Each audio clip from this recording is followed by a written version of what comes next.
Good afternoon. We are going to go ahead and get started now. Today's webinar is part of a 3-day series for executive director training. So this is going to be day 1 that we're starting now. Today is July 11th. My name is Brooke Warrington. I'm the Training and Development Specialist here at the Native Learning Center, and we're so thrilled that you could join us here today.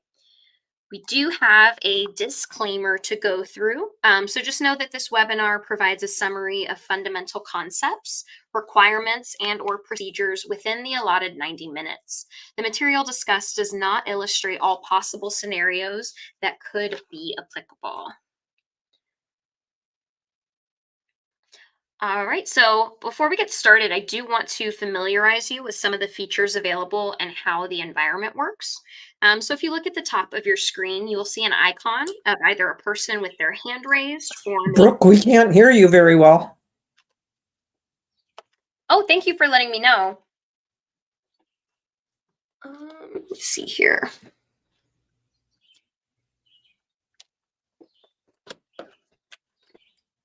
All right, can you guys hear me any better now? Can you tell me, ladies and gentlemen, can you hear her?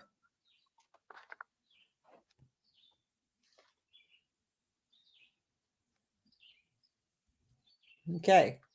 Perfect. All right, thank you guys. So if you look at that icon, it's either going to be a person with their hand raised, it might just be a hand. Know that with that icon, you could raise your hand, you can agree, you can disagree, or of course you could even step away. Okay. Your screen should look similar to the graphic here. To the bottom left, you'll see a box that says Files. So here you can find today's presentation. You could download that as a PDF and keep a copy for yourself. You'll just click the item you would like to download, then click the arrow pointing downwards, and you'll be prompted to save or print the materials based on your device's permissions. The second box that states Web Links To, that houses today's survey. I'm going to go over that again at the end. And it also has any other links that might be found throughout the presentation. So I can send those links to you guys in the chat as they come up. But of course, we're going to recommend that you go into those links later on after the webinar. And that way your focus can stay on what's going on at hand within the presentation. But it will be in the chat box for you. And it's also going to be there for you in that web links box. Lastly, to the right of the screen, we have a chat box. So this is how you'll communicate to the instructor and to us NLC staff. So if you have any questions during the presentation, feel free to interact by using the chat box. Just type your message and hit enter, or you can click that up arrow icon button to submit. We do encourage participation, so feel free to write in those questions or comments.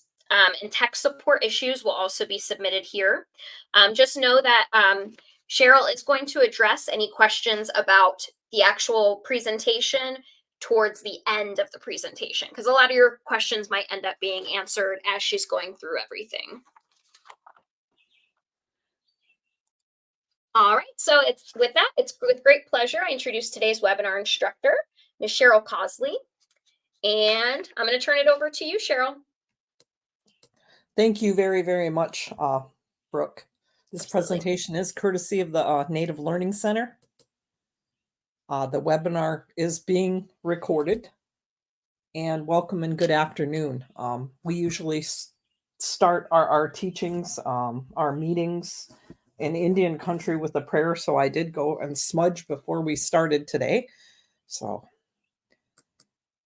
this is my information. You'll find it at the beginning and the ending of every presentation. Please feel free to reach out to me should you need any assistance. I always try to help, but if I'm on the road teaching in person or I'm doing this, it might not be immediate, but I always try to answer and help people should they need it. So my name is Cheryl Cosley. My Anishinaabe name is Redbird Woman. I am Loon Clan. I come from Keno Shinkoning in my language, which is Place of the Pike, which is the Bay Mills Indian Reservation. We are located at the very top of Michigan, and our waters actually border Canada. Very, very short distance. I am Chippewa or Ojibwe, and I served as director of housing for my tribe for over 28 years.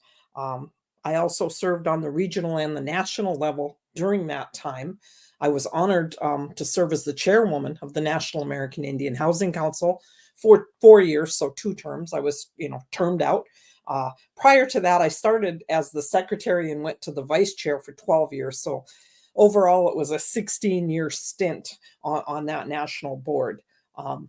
Also served as the chairwoman of the Great Lakes Indian Housing Association for 7 years, servicing the 31 tribes around the Great Lakes. So I do have an extensive background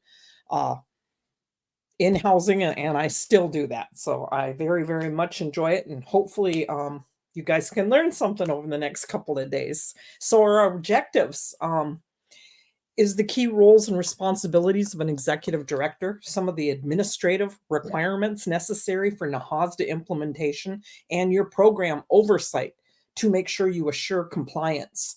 We're going to discuss how to navigate HUD resources, the statute, the NAHASDA statute, actually, the regulations at 24 CFR Part 1000 and Part 200, which is the Uniform Administrative Requirements. Your tribe on the tribal level should also be familiar with that document, because that will cover their audit responsibilities, and even the tribe's procurement policy would fall under 200. We're going to discuss program guidance documents and PIH notices that come from the Department of Housing and Urban Development also. So our agenda today, what is an executive director? A brief overview of NAHASDA, some of the administration and the required documents, summary of the statute, the regulations, our key points and regulations, required policies, other federal requirements and laws, and the formula and key program areas and eligibility. We're going to hit on essential families and law enforcement. Those are provisions within NAHASDA that we're allowed to assist. And then tomorrow's agenda will be housing adjusted income and housing need for non-low income, should you decide that you want to help other community members.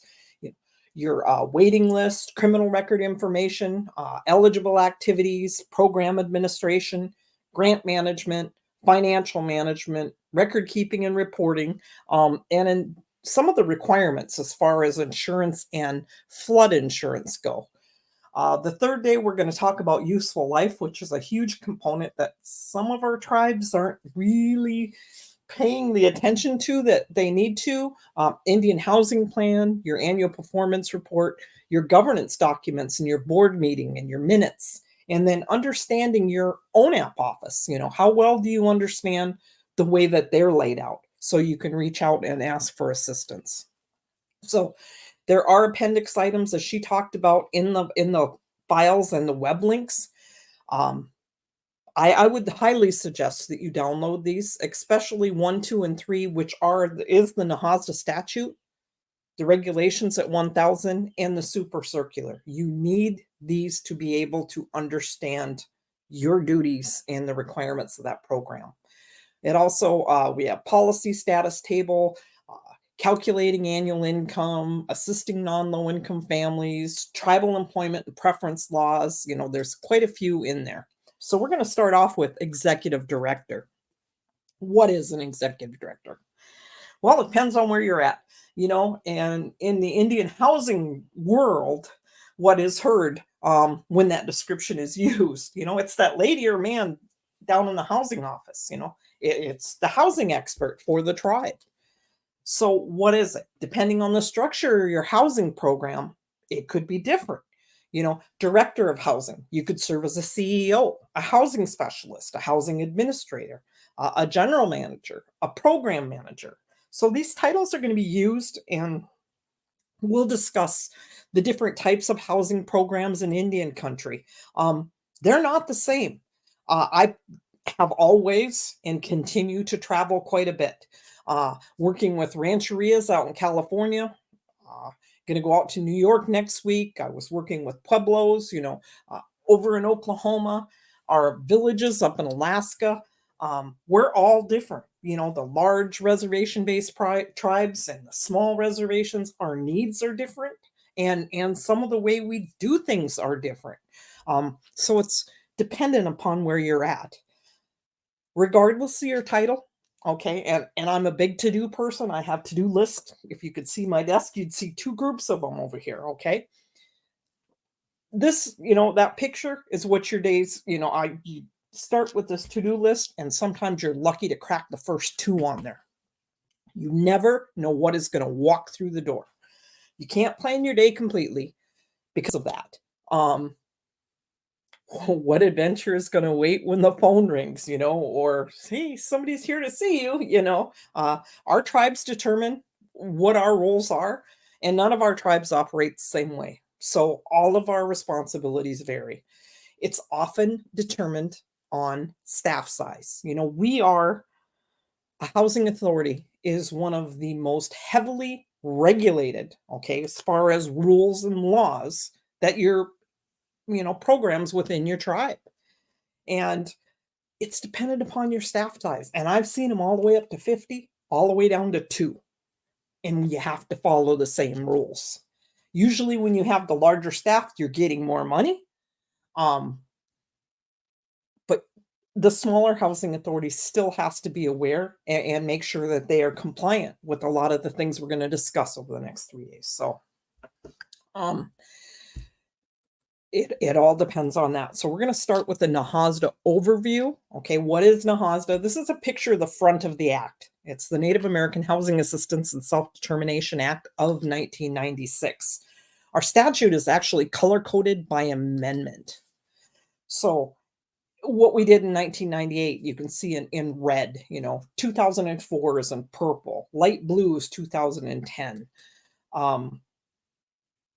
So NAHASDA was signed into law in October of 1996. It streamlined the process for providing housing assistance to Native Americans, replaces several programs that previously provided housing assistance to our Indian housing authorities at that time.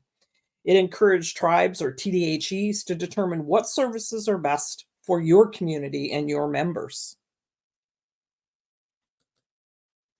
So the strength in NAHASDA gives tribes more responsibility, more flexibilities, and we now have a greater flexibility to determine who we're going to serve, what kind of product we're going to offer, what kind of services, how we're going to deliver those programs. So we are appropriated our money through Congress for the purpose of serving low-income Native Americans, okay? You got to remember that. Those are two things that always have to ring in the back of your head, as well as we cannot charge them over 30% of their income, okay? Remember those three things now. So our TDHEs are still required to serve low-income families with exceptions as required under the Housing Act of 37. Housing Act of 37 is what we all started our programs with, and then NAHASDA came into being in 1996. So NAHASDA repealed several programs because they said if you want to offer them, you can. You take it out of your block grant money.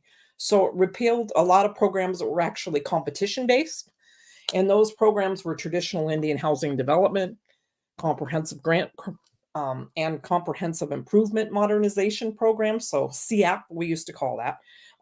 Indian home program, youth build, youth sports, homeless programs, drug elimination.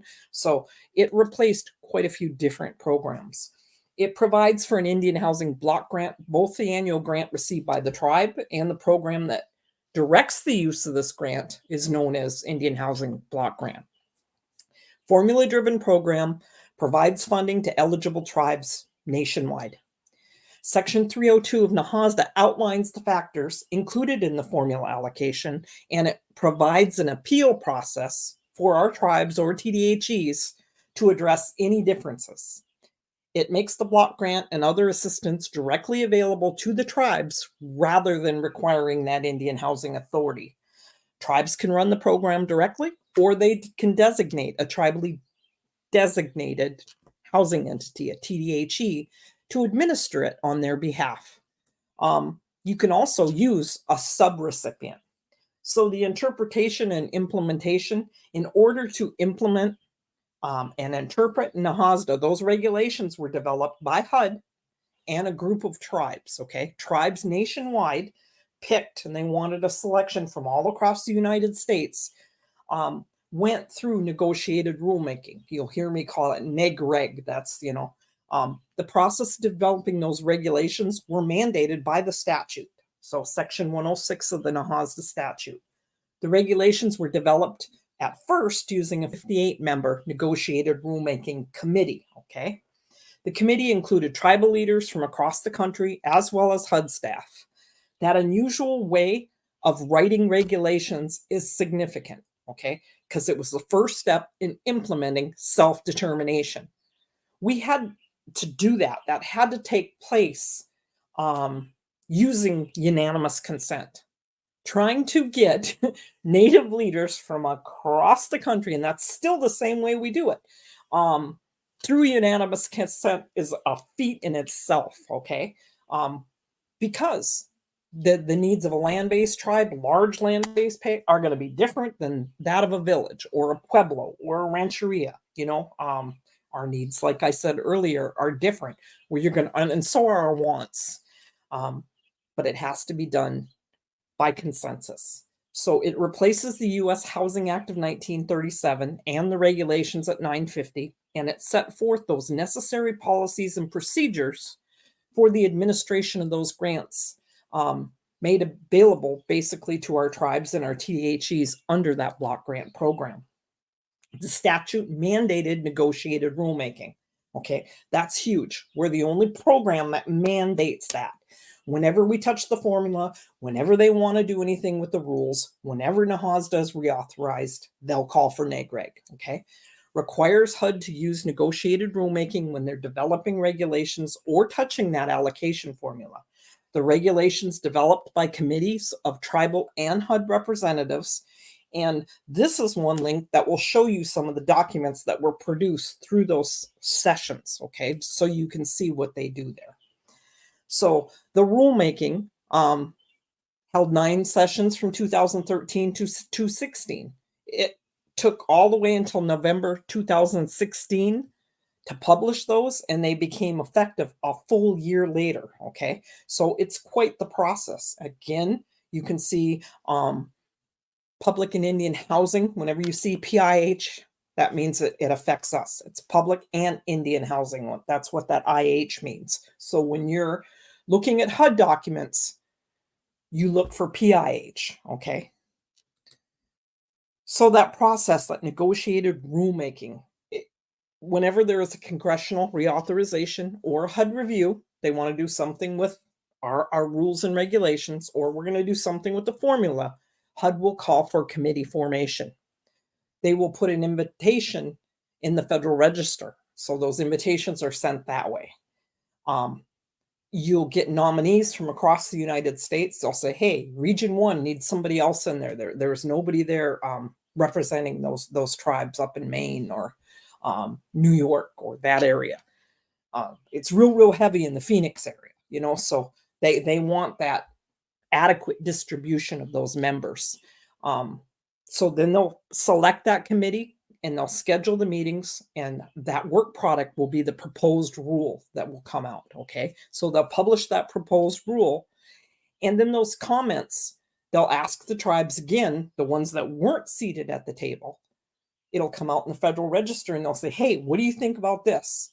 And that you can, as an ED or your legal, staff, can comment on those. And depending on what those comments are, they'll publish that final rule, okay? And then HUD will turn around and publish the guidances and notices that come out of that.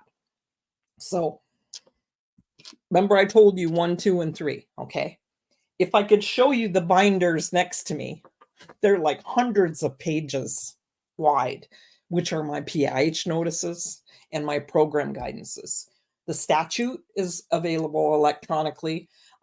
Your 24 CFR is part of your appendix items also, and there's your uniform administrative requirements. These are the documents you need to run your program, and it's not duplicative.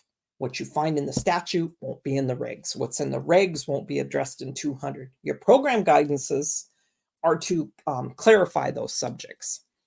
So NAHASDA is a self-determination program. block grant recipients have a maximum flexibility in defining their program within those established requirements. The guidelines from NAHASDA are constructed within those 4 documents that I just talked about. PIH notices, I'm going to show you what a sample of what that looks like, as well as the program guidances. And then that reference material, as I said before, is not duplicative. So if you find it in one, it's not going to be in the other. So this is a pyramid of the way we do things. What's the difference between the statute, the regs, and the HUD guidance? Well, that statute is a federal law written by Congress. It can only be changed by an act of Congress. The statute cannot be waived because it is a law instituted by Congress.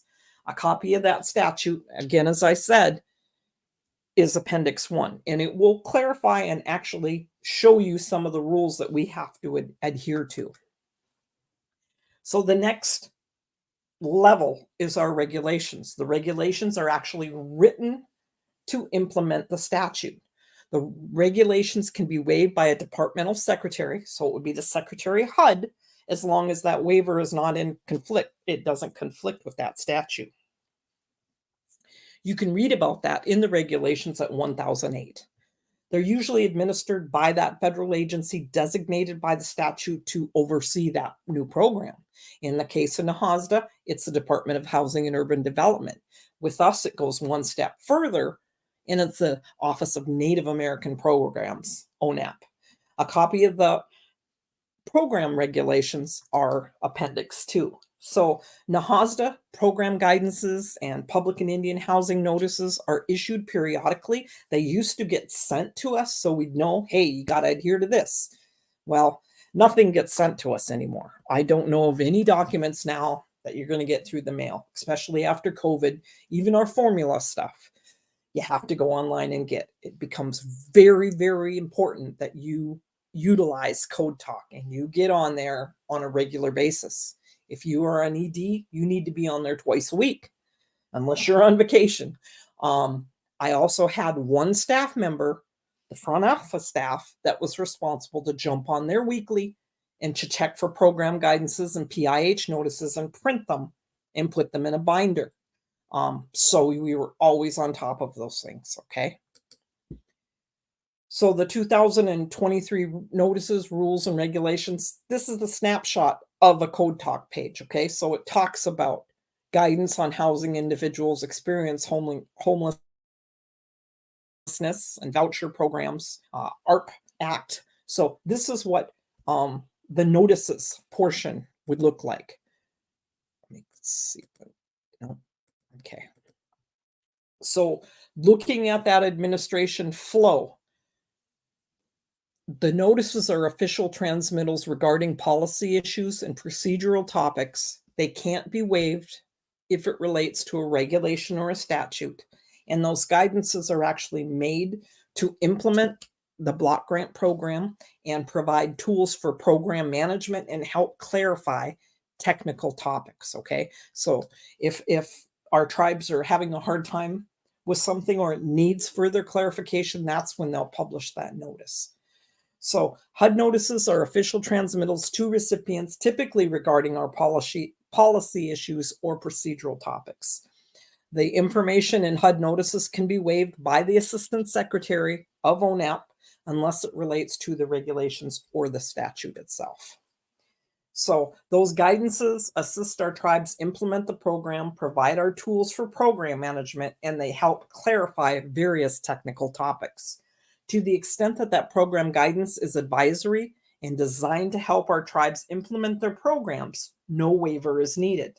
When the program guidance further explains the regulations or statute, the waiver provisions regarding these documents hold true. So the statute, regulations, notices, and guidances work together to provide our full picture of what our opportunities and responsibilities are.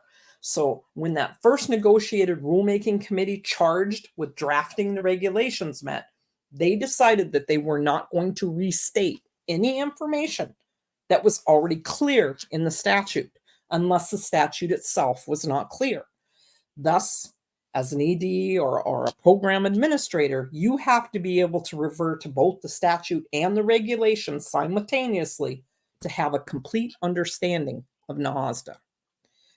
So our PIH notices issued by the Assistant Secretary for Public and Indian Housing. Our program guidances are issued by our Deputy Assistant Secretary for Native American Programs. And these links will be in here to get you to Code Talk. And then you can click on the public and Indian housing notices or the program guidances, and all of them throughout time are there. So make sure you look at this Code Talk website. This is really important. Look at the Dear Tribal Leader letters section also. It has the statute, the regs, it's got guidances, links in it, things for your environmental reviews. It's really, really an important document. So this is a snapshot of kind of what HUD.gov looks like. You know, here's your COVID programs, your PIH notices and program guidances down in the bottom. And it's your Code Talk link is right here. Okay, so it's really, really important that you become familiar with that. And then this is a list of program guidances, and you can go back, and some of our guidances are still in effect dating back to 2002. So if you look at something and it's got an old date on it, don't assume that it is not the rules that we have to follow. Okay. Same thing with our PIH notices. This is what it looks like. And that's, make sure that you have that information because it will give you the rules to the way we have to run the programs. So for applying our guidance, program-specific requirements are followed when they are provided. If they're not, then you go to the uniform guidance. Uniform guidance is when program-specific requirements are not provided, and accordance, you would go to 24 CFR 1026. Whenever you see 1000, that means that's our regs, and then they're numbered. You just follow the number. If it says 26, go down to 26. If it says 40, you go down to 40. For the Indian Housing Block Grant, program-specific requirements are generally not duplicated. So this is now our pyramid, but now you see housing and tribal policies, okay? For example, if your procurement policy used that old micro purchase threshold of $3,500, and even though it went up to $10,000 in 2019, if you procured an item for $5,000, you would have a fine because you violated your own tribal policy. Okay, so always look at what is in the regs and in the rules for your allowable thresholds, and then make sure you pay attention to what your board has passed. Okay, always keep proof of adoption with all your policies also. Okay, so a quick summary of the NAHASDA statute. Signed into law in 96, amended in 2012, became effective in 2014. It has 7 congressional findings, basically that the federal government shall work to assist the development of private housing on Indian lands, recognize Indian self-determination. The U.S. has a role in providing affordable housing. The federal government has a responsibility to the general welfare of the nation. They acknowledge that relationship between the tribes and the federal government, that they have a trust responsibility to protect and support Indian people, and that they have Congress has assumed the responsibility to improve housing and social economic conditions. So your primary objectives can be found within the statute, and they are to assist, ensure, coordinate, plan, and promote.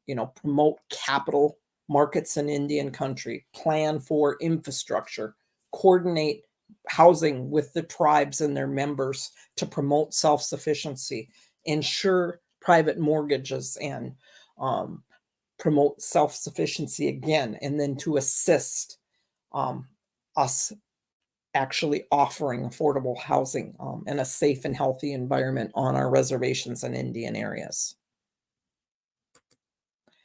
So the statutory sections, this is where you would, okay, I have this topic, I have to go dive into this section.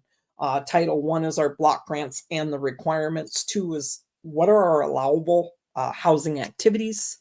3 is the allocation of the grant amounts. 4 is compliance and when do I have to have my audit? Termination of assistance is under 5. Federal guarantees for financing and other housing assistance is under 7. This is pretty much what I just ran through there. 6 will cover the provisions of our loan guarantee programs. 7 will talk about 184. 3 is your annual allocation and the formula. So that's how you make your way through there. So your regulations are written, and this was very frustrating to me at first. Well, it's still frustrating, in a question and an answer format. And I was like, well, that's not the question that I have. But it's written in that question and answer format to address the provisions of the statute necessary to implement NAHASDA. 24 CFR Part 1000 became effective in March of 1998, and it's actually been amended multiple times since then. This talks about the different times that it was amended. You can look at that for your future use if you would like. And it has regulatory sections. A is the objectives, B is the affordable housing activities, C talks about your Indian housing plan, D is your allocation formula, E is the federal guarantees for financing, and F is recipient monitoring, compliance, oversight, and accountability. So A reinstates the objectives, talks about legal authority, contains key terms and used within the regulations. B is your eligible activities, beneficiaries, your cost and payment limits, existing housing stock. C covers your Indian housing plan. D is talking about the formula and the allocating amounts available for each fiscal year under NAHASDA. E is your federal guarantees, the conditions which HUD will guarantee obligations issued by a tribe or a TDHE. And F speaks to recipient monitoring, addresses monitoring of compliance, performance reports, HUD and tribal review, your audits, remedies for non-compliance, includes the responsibilities of HUD and the recipient. So your program implementation requires that submission of a 1-year housing plan for your upcoming program year. The IHP details your activities, what you're going to do, allows the tribe and TDHE to determine what programs they want to offer, allows for flexibility in determining how they want to operate and who they want to serve. So there is guidance in your appendix items. Program guidance goes back to 2018-02, guidance on completing your IHP and your APR. So your key program elements become your formula, and then which eligible families you would like to serve, what activities you would like to put forth, how you're going to run those programs, the financial management that you need to have in place, and then your reporting and your record keeping. So the key points of NAHASDA, it provides that block grant to tribes or their TDHEs used for activities defined within the Indian Housing Plan, which you will write and submit to HUD on a yearly basis, defines the TDHE as that existing Indian Housing Authority established for the purposes of, the 1937 Housing Act and acting as the housing authority for the tribe, who is not a tribe if you are a TDHE. And tribes can also establish other entities through self-governance or powers or by state law, depending on where you sit. It permits the tribe to set a maximum rent that does not exceed 30% of that monthly adjusted income, okay? We see mistakes here. I go out a lot and help make sure that tribes are compliant, prepare them, for monitoring. Sometimes I come in after the monitoring. We are not allowed to charge our members over 30% of their adjusted income unless they fall between 80 and 100%, okay? It doesn't matter if you have a minimum rent. 30% of zero is zero. So if you're charging your members over 30% of their income, you will end up paying it back. Okay, be very, very careful here. Even if you have minimum rents, unless they're over 80% of median income, they fall between 80 and 100, you're not allowed to charge them more. Requires the tribe to use the block grant, operate and maintain their current housing units. HUD is very particular. If you have 1937 housing units, if you have units built before 1996, you're receiving a subsidy for those units. You need to maintain them. This is a do not pass go. If you're receiving that subsidy, if you're receiving a subsidy on them and they're a rental unit and they're sitting there empty and haven't been rented, you better make sure that you're not receiving that subsidy anymore, or you'll end up paying that back. That happens a lot also. Okay, so be careful there. It distributes the grant through an allocation formula developed under negotiated rulemaking and authorizes a federal guarantee program. The tribes can use, with the Secretary's approval, a federal guarantee to undertake affordable housing activities that does not exceed 5 times the amount of the block grant. Okay. You have to be very, very careful about, it's called current assisted stock, CAS. That means you're prior to NAHASDA. Okay. You got to make sure that that is maintained. So Title VI is a loan guarantee program, a federal guarantee for financing of tribal housing activities.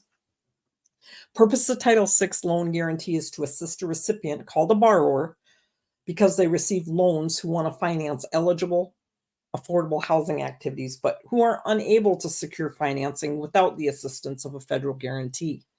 A federal guarantee is a pledge by the U.S. government to repay all or a portion of the unpaid principal balance and accrued interest for an obligation by a borrower to a lender after a default under the terms of the repayment agreement. Those regulations are published at 24 CFR Part 1000, Subpart E. The borrower leverages block grant funds to finance affordable housing activities today by pledging future grant amounts. So you're pledging your future formula, okay? Private lender or investor provides the financing, and HUD provides a guarantee to that lender or investor. The borrower repays the obligation. If they should fail to repay the debt and default is declared, HUD will repay that obligation and they will seek reimbursement from the borrower's future block grant. Okay, so you won't get your block grant. They'll pay back that on your behalf. Eligible borrowers under this program include tribes that receive block grant funds, TDHEs authorized by a tribe to receive funds and to make obligations and pledge block grant funds as security of those obligations. Eligible lenders under Title VI loan guarantee programs are actually listed in Section 1000.404. Eligible activities under Section 202 of NAHASDA are the same for the IHBG program. We also have the 184 program. This program allows HUD to guarantee loans secured by Indian families or Indian housing authorities, TDHEs, or tribes to buy or construct single-family 1 to 4 units properties located within an Indian country, tribally designated areas, and reservations. So my tribe does 184 lending anywhere in the state of Michigan. Okay, so you declare as a tribe when you set up that ability where you would like to offer this product. To buy or construct single family 1 to 4 unit properties located in Indian country, tribally designated areas, and reservations. Regulations are published at 24 CFR 1005. Trust land is not the only land eligible for a 184 loan. Lands located in an Indian area, Alaska Native area are eligible locations for a 184 guarantee home loan. And fee simple lands within an approved Indian area, and you can look at Public and Indian Housing Notice 2004-19, are allowed under Section 184. So the key points: reauthorized the Indian Housing Loan Guarantee Program, actually extended our leasehold interest in our trust or a restricted land for housing purposes, now up to 50 years, expands affordable housing opportunities, specifically addresses families who are above low income, requires HUD to monitor for noncompliance and to take steps when that compliance does not occur. Key regulations, as you can see, you go down 10, 12, 14 by the number. 1,000 is the reg, then the number is the subject. So the definitions are under 10, non-discrimination under 12. We have to follow relocation and real property. That's under 14. 18 talks about our environmental review requirements. 26 talks about our administrative requirements. Conflict of interest is found at 30 and 34 and in the 200 document. And records retention is at 36. Affordable housing, 101. Eligible affordable housing activities at 102. Tenant and project-based rental assistance at 103. Are eligible families at 104. Families requiring HUD approval, 106 to 108. Conditions for non-low-income Indian families participation, 110. Tribal and Indian preference or tribal preference in selecting your families for housing is found under 120. And then we have the policies, okay? We have required policies. Section 203 of NAHASDA requires that we have certain policies that are adopted. Our rents, establishment, subject to paragraph 2, each recipient shall develop written policies governing your rents, homebuyer payments, charges for your dwelling units assisted under the Act, including the methods by which such rents and homebuyer payments are determined. Maximum rent. In the case of any low-income family residing in a dwelling unit assisted with grant amounts under this Act, a monthly rent or homebuyer payment, as applicable for such dwelling unit, may not exceed 30% of the monthly adjusted income of such family.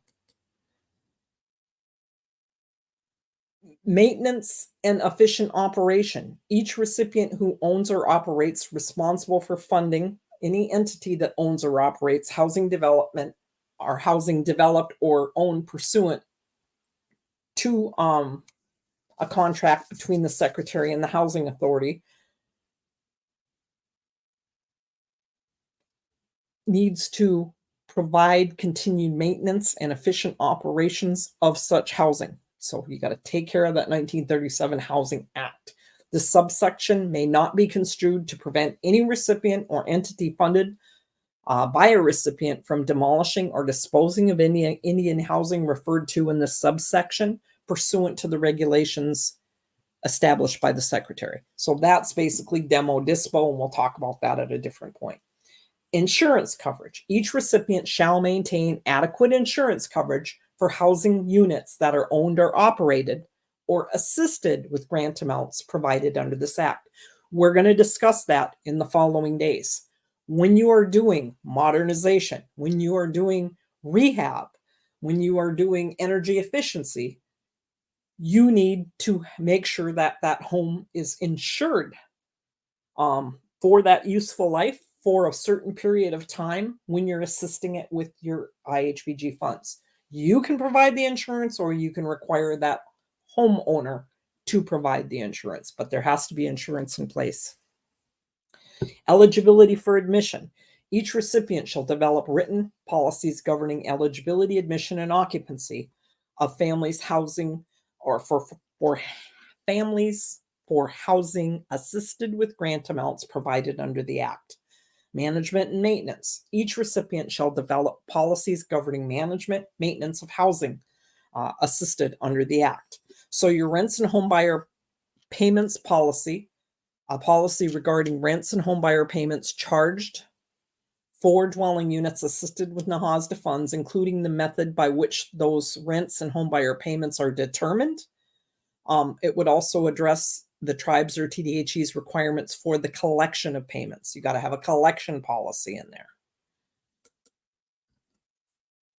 Eligibility, admission, and occupancy policies. Policies addressing eligibility, admission, and occupancy of families assisted with NAHASDA funds. Subjects that should be addressed in each policy. Eligibility, the 3 types of eligible participants. Low-income Indian families, non-low-income Indian families, and non-Indian families. Admission, to ensure fair treatment of those who apply for housing. The policy should address how your programs are managed, the provisions for preferences, if any. Policy should also address how conflicting requirements for mixed financing projects will be addressed.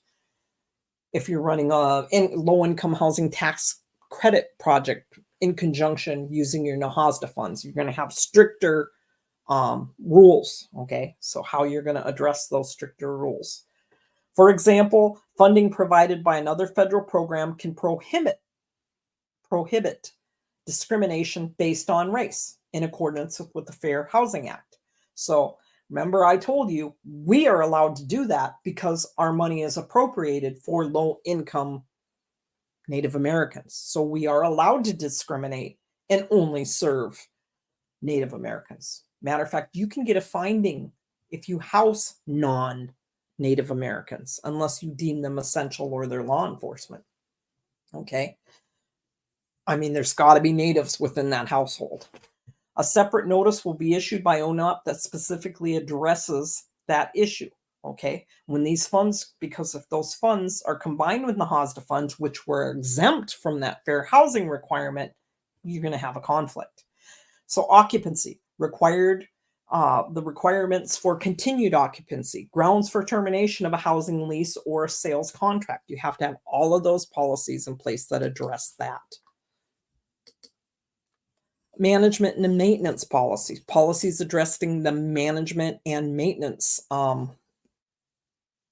of housing assisted with your NAHASDA funds. Although not specifically specified by statute or regulation, your management policies should include policies such as grievance, capitalization, disposition. Tenant and homebuyer selection policy.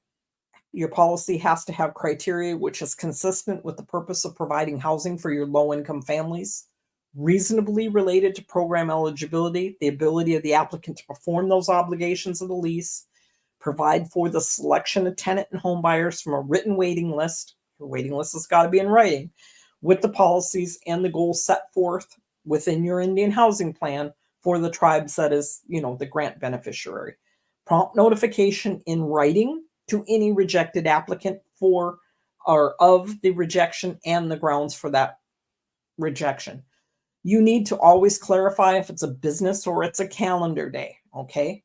And then identify what prompt is, because it calls for that in several different places. The prompt notification in writing, okay? What I would recommend when I'm writing policies and working with some of our tribes, 10 business days. That gives you 2 business weeks. Even during Thanksgiving or Christmas, you should be able to get a letter out in that amount of time, okay? But it's business days. So fiscal and financial management. This brings you to CFR Part 200, okay? Your financial management and internal controls policies required at 200.302. And then you also look at NAHASDA at 1000.26 for the administrative requirements for our NAHASDA specific requirements. Procurement and contract administration, we have regulations at 1000.26, and they will also require compliance with 2 CFR 317 through 326. The language at 2 CFR 318 requires our grantees and subgrantees to use their own procurement procedures that reflect applicable state, local, tribal laws and regulations, provided that the procurements conform to federal laws and standards identified within that section. The regulations at 2 CFR 318 also require grantees and subgrantees to maintain a written code of standards of conduct governing the performance of your employees engaged in the award and the administration of contracts. Okay, that's your conflict of interest ones. You have to have tribal and Indian preference incorporated into your procurement policy or a separate policy itself. IHBG recipients are subject to the Indian Self-Determination and Education Assistance Act and Section 3 of the Indian Financing Act in accordance with 1048 and 1052. Requires recipients to have policies consistent with those sections cited, and 1054 on Indian preference complaint procedures requires tribal policies that meet or exceed the requirements listed under that citation. We also have to follow real property acquisition and relocation. Our recipients are subject to real property acquisition and relocation policies found at 1014 and 49 CFR Part 24 of the Uniform Relocation Assistance and Real Property Acquisition for Federal and Federally Assisted Programs. The regulations at 24-103 A and D respectively require our grantees to develop minimum standards for appraisals if we're purchasing property or lands, as well as criteria for determining the minimum qualification of appraisers. We're also not allowed to pay over fair market. Okay. Cash management. The regulations at 2 CFR 200-302 require all grant recipients to establish cash management procedures. It's the process of managing cash flow to optimize the use of funds. Travel is regulated under 24 CFR 1026, which state that the recipient shall comply with the requirements back to 2 CFR 200.474. The regulations require that grantees use federal travel standards, so GSA, in the absence of a local governmental unit travel policy. So either you're going to follow the tribes or you're going to follow GSA. Drug-free workplace. One of the certifications required before a recipient's IHP is determined to be in compliance is the certification of a drug-free workplace. This certification is required by the regulations of 24 CFR 24-600. Required form certification, HUD 570 requires the recipients to certify that they have published a statement notifying employees of a drug-free workplace requirement, provided each employee engaged in the performance of work under your IHBG a copy of that written statement. There are additional policies, procedures, and standards also required under certain circumstances, such as if you are an investment tribe, investment internal control.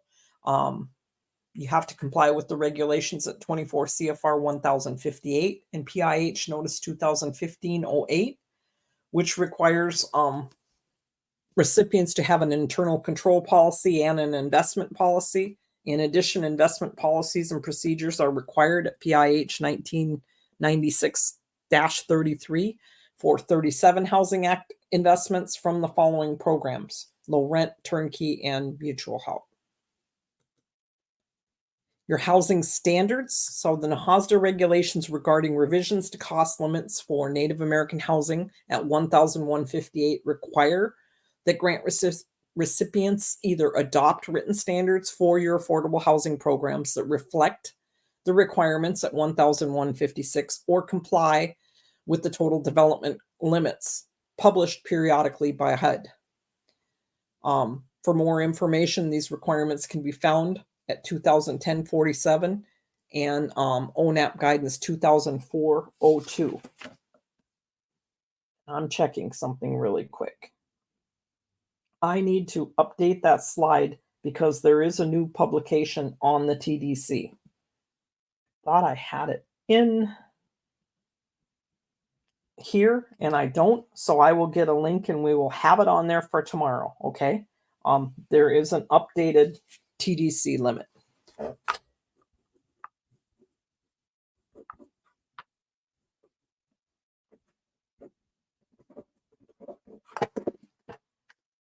I apologize for that. So we also have certifications of compliance, eligibility, admissions, and occupancy at Section 203, rents charged under 203, our procurement procedures under 200-318, conflicts of interest are also there, and settlement of any procurement or contractual administrative issue. Travel, these are all under, is under 200-474. Relocation and property acquisition is under 1014. Overarching administrative requirements are found under 1026. Drug-free requirements under 1046. Moderate housing standards and total development cost are under 1158. Conflicts of interest, 1030, 32, 34, 36, and 1054. Complaints or issues stemming from Indian preference. So some of the issues are your eligible families, your tribal preferences and selection, your applicable income limits, the definition of low income, your definition of gross annual income, eligible activities, adoption of all your required policies, inspection, useful life, uniform relocation assistance, conflict of interest and admission, procurement, your total development cost, finance, and personnel. So your other required policies, individual program policies, collections, grievance, policies for your tenants and your staff.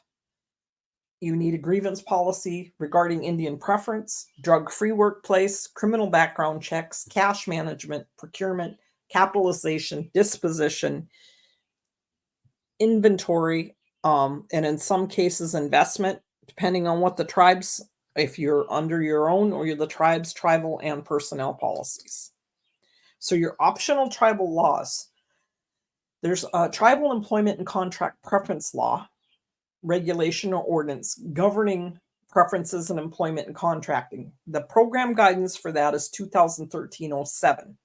So tribal preference, we as a recipient meet the Section 3 requirements when they comply with employment and contract preference laws adopted by their tribe, in accordance with Section 101 of NAHASDA.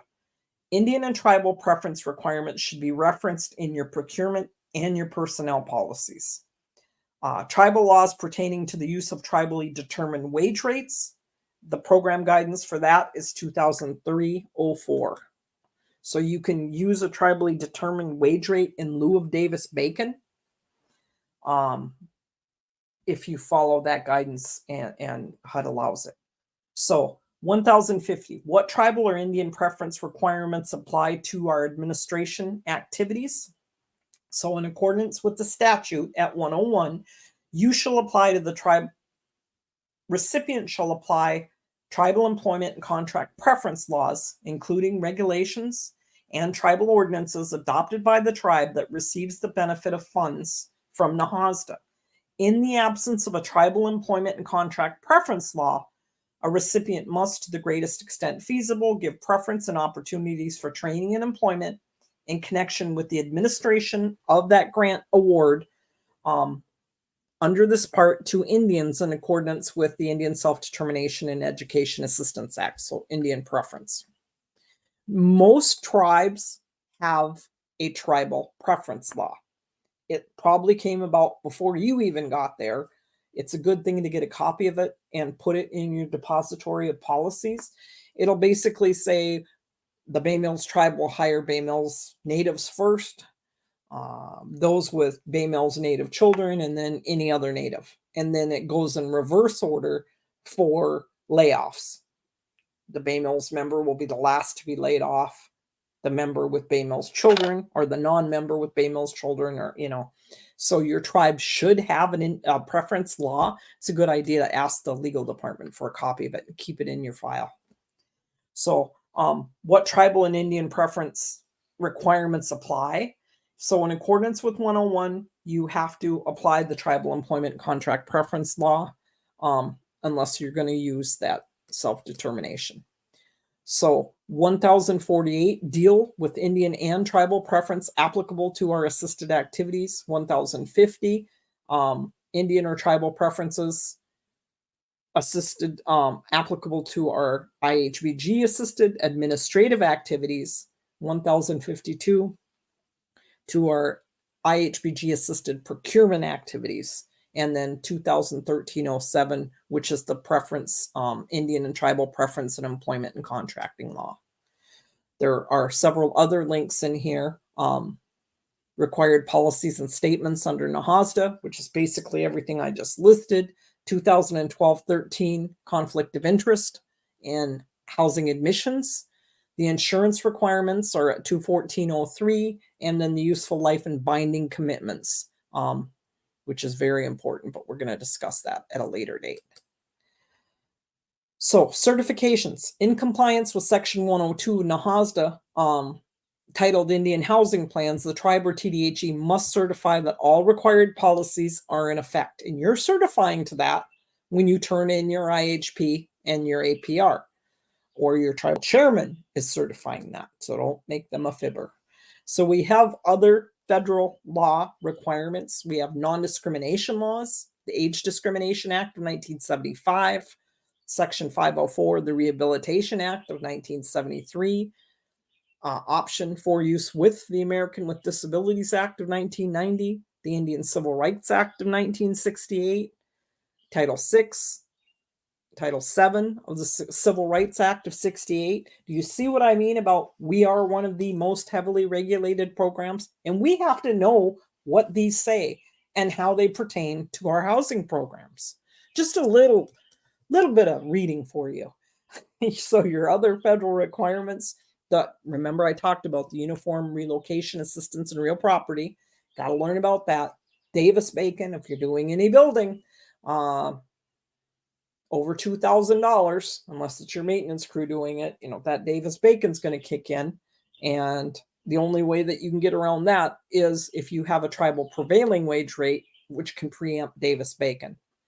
The National Environmental Policy Act, NEPA, we have to follow. Before we spend any money, you got to make sure your environmentals are done. We have to follow the Flood Disaster Protection Act. We have to pay attention to lead-based paint. And then the Uniform Administrative Act, which is that book of 200, which is our third appendix item. So it's a good idea to have acknowledgement statements. Signed acknowledgement is proof that policies and procedures were communicated with your stakeholders, your lessees, and your users. You can combine these acknowledgement statements with handbook disclaimers for additional protection. Allow your legal staff to review and approve your acknowledgement. So the first one is for like a personnel policy. I've received a copy of the handbook, policy, or procedure. I understand that it is my obligation to read and understand this material, to abide by the rules established by this organization. I understand that I am governed by these policies and procedures and that the organization may change them at will. The next one is the one that I like to use. I have received the tenant handbook, which outlines both my obligations and my privileges as a tenant.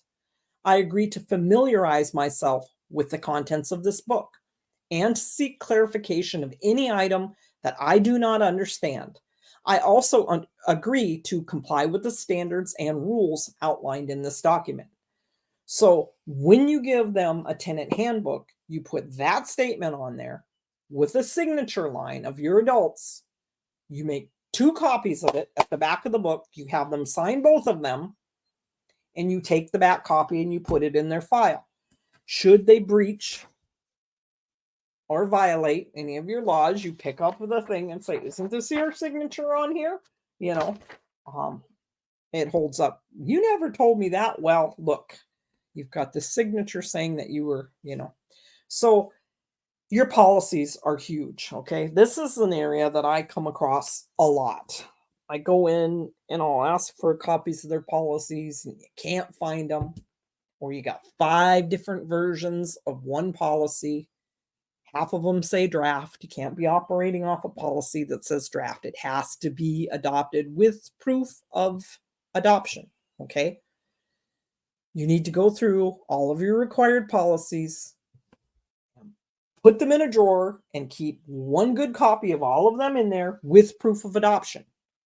And your board's supposed to be looking at these on a yearly basis. If you're an AD, if you're working on a policy that doesn't work or that needs to be amended or that you need to add something else to it, keep a policy file that on a yearly basis, this is what we're going to revise, and I would suggest adding this to this policy or taking this part out. Don't leave something in a policy that you're not going to follow either, okay? They have to be dated, kept with proof of adoption. If your required policies are not fully prepared or updated, your housing program can be relying on obsolete, outdated, incorrect information in the management of your IHBG funded activities. You may inadvertently be in non-compliance, okay? They're a huge part of your program. Your depository, review your policies and procedures to ensure they're compliant with the most current regulations out there. Prepare a unified binder or other depository which clearly labels each of the policies that are required under NAHASDA. They should be dated with reference showing the approval of your governing body, okay? This is in your appendix items. This is just, something that you can, it's required by this. We need a rent and home buyer policy. We need a conflict of interest. We need a rehab policy, housing counseling, travel, disposition, vehicle use, that you have all these policies in there. And you just add to that, okay? So the formula, that's one of your key program areas. It's used to allocate the grant funding for your tribe, okay? Tribes and TDHEs play an important role in reviewing, reporting, and verifying the information. Formula data allows ONAP to allocate. They're trying to allocate those funds equitably and fairly to all of their recipients. It's a statutory and regulatory requirement. They're found inside Title III of the NAHASDA Act. The regulatory requirements are found in Subpart D, 1301 to 340. Distributed through formula, calculated annually, depending upon the appropriation from Congress. That first formula run actually produces an estimated allocation they're available online now to tribes and TDHEs, usually done by June 1st. They're out there right now. Get online, see what you got for the next year. The date of that final formula run varies each year depending upon when the president signs the appropriation into law. The formula contains 4 key components: current assisted stock, need, 1996 minimum, and the undispersed IHBG factor. Your key dates, usually around June 1st, includes data to be used in the formula estimated allocation for that upcoming fiscal year. Corrections due 60 days after that formula response form is published. Census challenge data is due by March 30th of the prior fiscal year. Look at the regulations at 1336. Corrections have to be submitted to the formula customer service area, which is first pick. There'll be a link in here to that. Those final allocations are completed after the budget is appropriated. The amount that any one tribe will receive is determined by the formula numbers and by the overall programmatic funding for that year. The purpose and the background: allocate the block grant funds developed as a part of negotiated rulemaking. The intent is to make equitable distribution of that annual appropriation. The allocation is the basis of your annual budget. The components that make up the formula for the formula current assisted stock. So this is your pre-NAHASDA units, anything built before 1996, okay? Your need component, the 1996 minimum, and the undispersed IHBG factor, which is called the UDFF. You can read about that between 310 and 342, and that's a newest factor. So component 1 is your formula current assisted stock, your FCAST, Housing Developed Under 37 Act. Before NAHASDA, called current assisted stock, okay? CAS. Low rent, mutual help, turnkey, Section 8. 1937 units in the development pipeline after NAHASDA, and Section 8 expired but still managed like a Section 8 program. The 2 elements in FCAST in formula is your operating subsidy and your modernization allocation.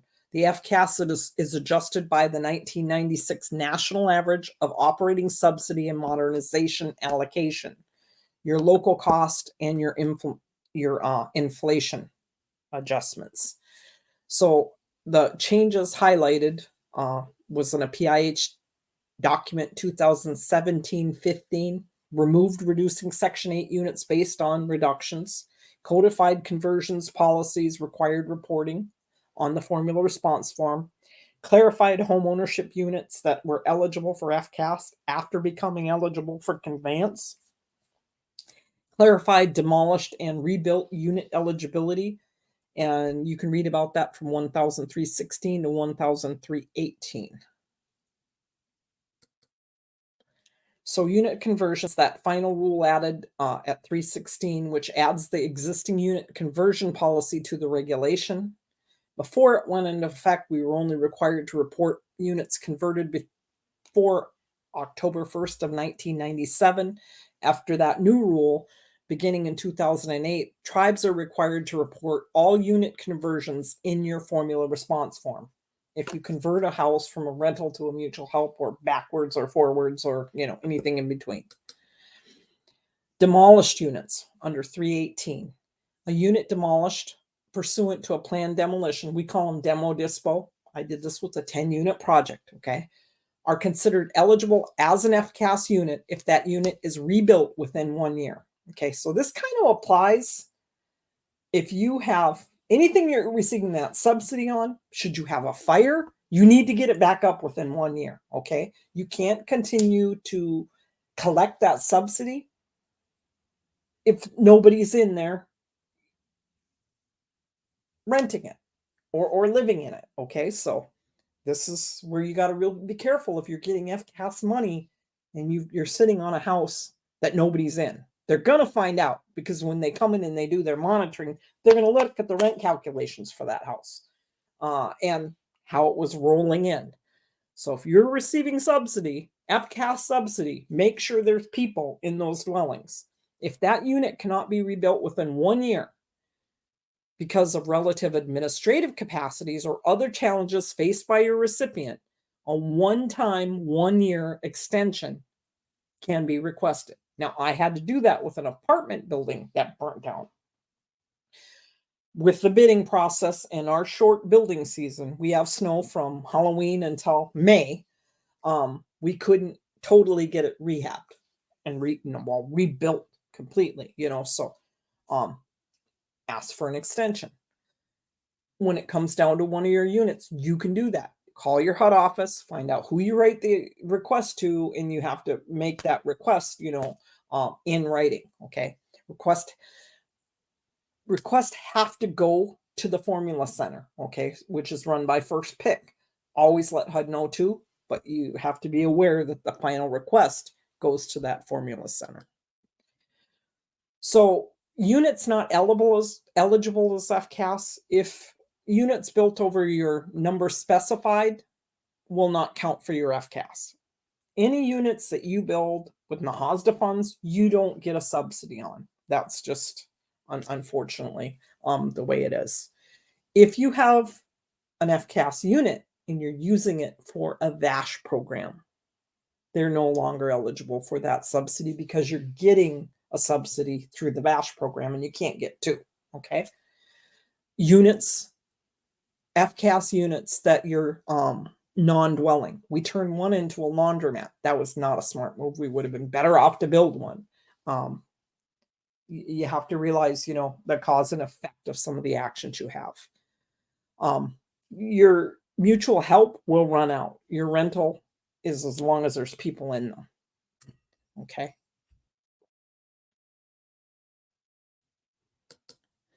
So you need to review your FCAS data on a yearly basis. Review your formula response form. Report any corrections to your unit counts, your unit types, and your actual or expected data full availability. That doesn't really pertain. You submit within 60 days of your formula response form, usually around August 1st. Corrections will be reviewed. HUD will inform the tribe of your corrected unit count. This is how you find your formula. It's in there right now. You can get on to the website, the HUD website, Code Talk, and find that there too. So the second component is need. There's 6 weighted variables in the American Community Survey, ACS, and 5-year data, and 1 variable, which is your American Indian Alaska Native, which uses the decennial census data, which is updated annually using census population estimates. So if you look right now, the bottom one down there is your formula that she just posted. You can read more at 24 CFR 1330. And these are our need component weights. Where it says rent burden 22%, that's actually a housing cost burden, which includes more than rent, okay? But how many you have at poverty level? How many you have at very low income?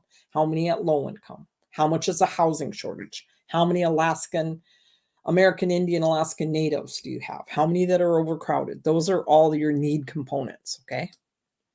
Your formula area, it's a geographic area that you provide substantial housing services. Your formula area and your Indian area are 2 different things. So your population cap is put in place to control and maintain fairness. Only if your American Indian Alaska Native count is over 2 times your enrollment, and there is a challenge process available. That third component is your 1996 hold harmless. When the tribe's funding, it's never reduced to what you received in 1996. So what you received in 1996 for your operating and your modernization subsidy is the lowest amount you can receive in future years by statute. It's a statutory requirement, will not fall below that 1996 amount. So the newest factor is component 4. It's a new formula factor. This is to address what they call the pipeline issue. It affects very few tribes. It provides an adjustment for tribes that have an initial allocation of $5 million per year or more. Okay. You have to receive more than 5 million, and you have to have an undispersed block grant funds greater than the sum of your prior 3-year allocation. Okay. So if you get $5 million on the nose, you'd have to have over 15 million in your pipeline for it to affect you. The initial allocation will be reduced. Any amounts will be recovered and redistributed to all of the tribes throughout their formula, okay? If that pipeline amount gets to that much. So your formula response form, HUD notifies recipients of the data to be used in the formula, your projected allocation amount, available on the HUD website to your recipients. It's on there now, and it's required by regulation. Those FRFs and final allocations will no longer be mailed. Instead, they're published at that ihbgformula.com. So correcting and challenging data. You as a tribe can challenge your need portion of the formula, provided that the data is gathered, evaluated, and presented in a manner that is fair and equitable for all your participating tribes. You have until March 30th of each year to submit challenges to their need data in consideration for the upcoming fiscal year. And it is an eligible block grant expense. You can take that out of your block grant, okay? This is the formula customer service information where you would call, and they will explain anything that you don't understand. They'll walk you right through it if you need help. So your program recipient eligible families. Who is eligible to receive this money? So there's mandated NAHASDA eligibility requirements. Gross income has to be within your defined income limits. There's special exceptions. Must be a Native American family, special exception, suitable for your housing programs. You have to deem them suitable, okay? They can't owe you a whole bunch of money or trashed one of your houses. You know, you have to build that criteria if you're going to run the criminal lien on them, okay? What is a family? So first time I heard this, everybody's a family is the way I the term family includes a family with or without children, an elderly family, a near elderly family, a disabled family, and a single person. Low-income families, non-low-income families, essential families, and law enforcement. They can serve any low-income Indian family within your Indian area as long as you describe that activity and area in your IHP. Your definition of low income is 80% of median income, greater of your Indian area or the U.S. median income limit. Persons making up a family: Indians, non-Indians, elderly, near elderly, disabled, single or sole, minors, and students. Your low-income Indian families are the primary beneficiaries of NAHASDA, as long as that family's annual income may not exceed 80% of the median income of the greater of the county or borough which you sit in, or the U.S. national median income, and there are adjustments for family size. You determine the suitability. So unsuitability is determined by the recipient or the tribe or the TDHE. Some of the examples could include a violent criminal background or a drug-related criminal background or poor history related to previous housing, in debt to the tribe or TDHE. We wouldn't take an application if they owed the housing authority money. They had to have it paid in full before we take the new application. Those low income requirements. Section 4 defines median income with respect to an area that is an Indian area, the greater of the median income for the Indian area, which the secretary shall determine, or the median income from the United States. So this is the guidance. It's in your appendix items. The guidance replaces 2020-2001, and it's the procedure. So this is what it looks like. And there's a huge difference from year to year. So 22 to 21, it was 10,100 difference. Okay. So always try to use the most updated one that you have. And then you're going to look, and it's in your appendix items, at the guidance that dates all the way back to 2013-05 for calculating income. It tells you how to go about doing that. Okay. And your definitions of income, adopting that definition in policy. What method you're going to use. Section 8, census or IRS. The policy has to state the definition that you're going to use. Some will use the definition most advantageous to the family. If you do that, be prepared and prove that you ran that calculation using all three methods. Okay, that's what they'll look at when they come in, and you have to apply. They want consistency. Okay. So I would suggest you pick one. But if you're going to use all three, make sure you run it all three ways and you show proof that you ran that calculation all three ways. Okay. So annual income, section 8, the gross amount before deductions are taken, income inclusions, what type of income you're going to count, income exclusions, the types of income not to be counted, and your anticipated income, projection of earnings over the next 12 months. Your census, similar to Part 5, includes income of minors 15 to 18 years old, although we're not allowed to count that by our statute. Your IRS definition uses Form 1040 series for individual federal annual income tax purposes, so you use the particular line item there. Adjusted gross income is used to determine program eligibility. The IRS definition is the only income that allows like a general welfare payment, a payment to your tribal members that's not generated basically through gaming, but it'll allow a general welfare payment under the IRS method. The basic differences between definitions, child support payments received is not included in the IRS 1040 definition. Alimony payments made are allowed as a deduction under the IRS definition. U.S. Census version counts income of minors at least 15 years old. Okay, so NAHASDA exclusions, the guidance speaks to the allowable exclusions also. Federally mandated, there are a list of things that you cannot count. I would suggest that you take admissions and occupancy and that you keep a binder of these exclusions and those laws on a lot of these appendix items that go with it. This is an intricate part of your program where you can get into a little bit of trouble if you do that wrong.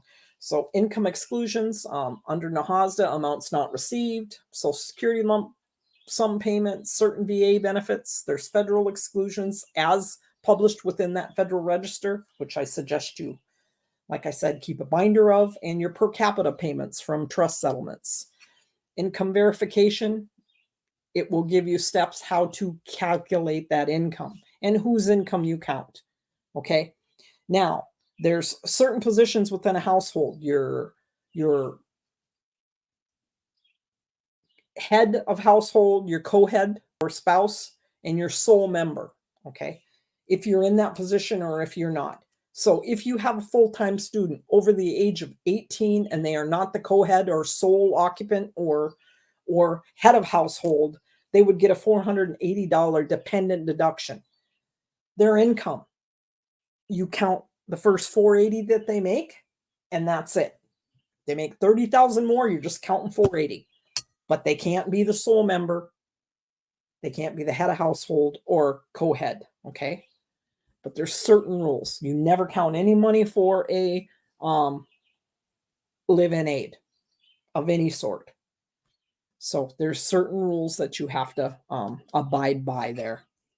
I would definitely recommend you take admissions and occupancy. Calculating annual income, income exclusion categories, benefits that should not be counted, certain VA benefits. And there's my warning.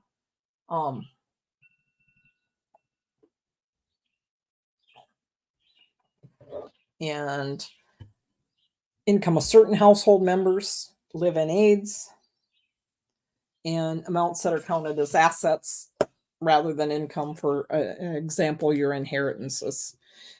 Calculating annual income, income from self-employment, alimony and child support, and assets. Okay. Your family has to be low income when you admit them into your program, and you have to keep proof of that eligibility forever and ever. If they've been in there 20 years, it moves from file to file with them. At the time services are provided. So rental, when you sign a lease with the family. Home ownership, when the mortgage is signed with the family. Rehab, when the agreement is signed with the family. Rental assistance, when the agreement is signed with the landlord. That's when they have to be income eligible. Types of families based on income. Low income Indian families, you are allowed to service up to 10% of your membership that fall between 80 and 100% of median income if you listed in your IHP. Essential families and law enforcement. So your eligible Indian families, you can serve any low-income Indian family within your Indian area as long as you describe that activity and that area in your IHP. Definition of low income, 80% or less of median income. You're going to compare every county that you're in, pick the highest county, and then you're going to compare that one to your US median income limit, and you pick the higher of that, and that's what you use for the year.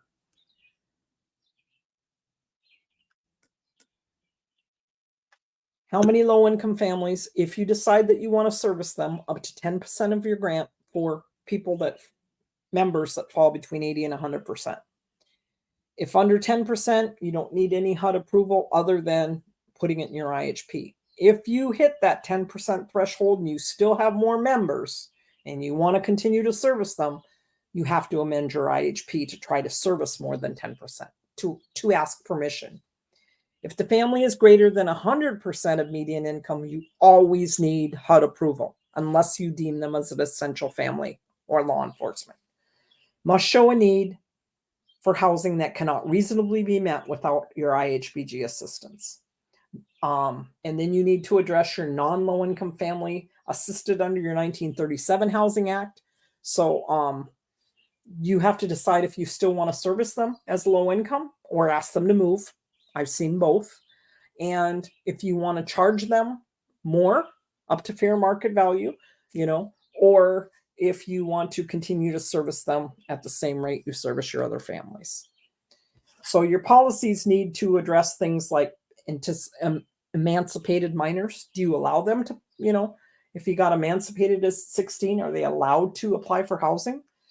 Do you address in your policy the continuation of services? If you have essential families, you have to have a way, you should have a way to deem them no longer essential. Does your policies address continued services if your tenant family is no longer low income? So continued occupancy is addressed in several places. You can continue to let them participate in your program if you address that in your admission and occupancy program. Whether they can receive that same benefit as a low-income family is also subject to what you put in your policy. Just be consistent. You can't do one thing for one family and something else for another one. And they don't count toward your 10% authority. Possible language, it's a policy decision, they will not experience reduction in assistance amount provided by the housing entity. Essential families, that program guidance is at 2014-02. You have to have a policy. You have to declare who is going to deem them essential. Does not require HUD approval. As long as that family is essential to the well-being of Indian families and their needs cannot be met without your IHBG assistance, and you have to document that in your files. Make sure your policies address if they are no longer deemed essential. And who makes that decision? Is it the ED? Is it the board? Or is it the tribal council? Who deems them essential? Have an essential families policy. You know, these are some of the criteria why they need your assistance. Some of the essential could be medical, dental, school personnel, public safety, firemen, employees, spiritual leaders. Others is determined by the executive director. They'll be requested to leave program when deemed no longer essential. Okay. Tell you right now, HUD does not like you calling a board of commissioner or a tribal council member essential. Okay. Same provision for law enforcement. Specifically addresses the provision of law enforcement housing assistance for officers. They have to be employed full-time, federal, state, county, tribal, other unit of local government sworn to uphold and make arrest. Okay, they have to be an arresting officer. In addition, you have to determine the presence of that law enforcement officer may deter crime. Okay, we use this one. Park your squad car out where we can see it. It will definitely deter crime. Okay, they can receive the same benefits as a non-low income family. If you want, you can charge them less regardless of their income, and they don't count toward your 10% authority. Okay. So these are the families eligible for affordable housing, low income, non-low income family, if they are essential or law enforcement. Okay. And you deem them presence to that family essential. Okay. And then you have to have that proof. What will HUD look at? They're going to look at all your program files. Has to show that your proof that that family was low income at the time of admission. It goes, move it from file to file. If they're non-low income at the time of admission, you have to have proof the need for housing could not be reasonably met without the assistance, or that they meet that definition of an essential family. Do you have proof that the family meets all the requirements under the approved policy and the procedures prior to admission? Move that proof of eligibility at admission from file to file. Always keep it in your current file. So this is your summary. Essential families don't need any HUD approval, don't have to charge them more, don't count against your 10% authority, nor do your law enforcement or continued occupancy. You can charge them more if you want, or you continue to charge them at the same amount. Your non-low income families, you have to charge them more than your low income families, okay? Over 100%, you always need HUD approval. I am so sorry I ran a couple more minutes over. Do you guys have any questions of me?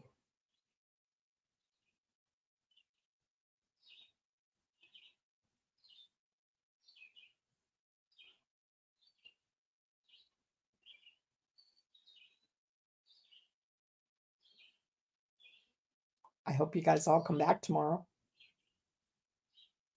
Elroy, I'm wondering if you're the new director at Upper Sioux. I went up that area and helped before.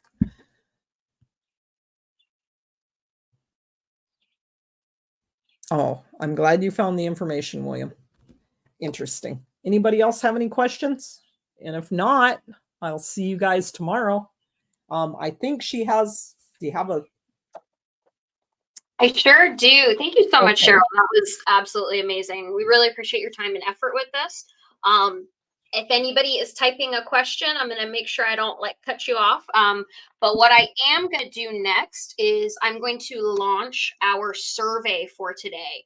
And I'm going to go ahead and make it so it opens up for all of you. We really, really appreciate your participation with this. It gives us valuable feedback that we need, feedback that we can also share with Cheryl. And it just helps us continue to improve these webinars over time and make sure that we are giving you guys what you need. So I'm going to go ahead and launch this for all of you. This is today's survey link. It should take you to a Microsoft Forms that says Executive Director Training 1. If you could please fill that out for me. And go ahead, and if y'all are typing in some questions, go ahead and submit those. I'm not going to close anything out just yet. As I had mentioned previously, we are doing a 3-day series with Cheryl. So we will be back again tomorrow at 2 p.m. for the Executive Director Training Day 2. That's again going to be at 2 p.m. Eastern time. And feel free to access this and any other recorded webinars online on our website. That's at thenativelearningcenter.com. We have a CAFETA webinars tab and a recorded webinars section. So you could click on any one of those webinars that we've done over the past 18 months. Feel free to view those, share them with your friends and colleagues. And we do encourage you guys to check out our upcoming events as well on our social media like Facebook, Instagram, Twitter, LinkedIn. And we also have a podcast titled Hopathenga. You can find us on Simplecast, Google Podcasts, Spotify, and Apple Podcasts. Oh, and it looks like Beverly has a question down in the chat. I can't see the chat. All I see is your survey. Oh, okay. Okay, Beverly is asking, besides low income and law enforcement, are there others that qualify, like elected leaders? She said she missed that section of the discussion. Please and thank you. Okay, you are allowed, if you would like, to allocate 10% of your formula to help your tribal members that are between 80 and 100% of median income. That's the only way you can service them. If they're over 100%, you have to make that argument basically with HUD. You have to get HUD approval first. And why? That you don't have anything in the area. If you're in Oklahoma and there's houses all the way around you, you're going to have a hard time making that argument. If you sit like where I do, that's all that there is here, basically, is the housing owned by the tribe and the separate mortgage products. So it also, like it's very dependent upon where you're based at. Did that answer you?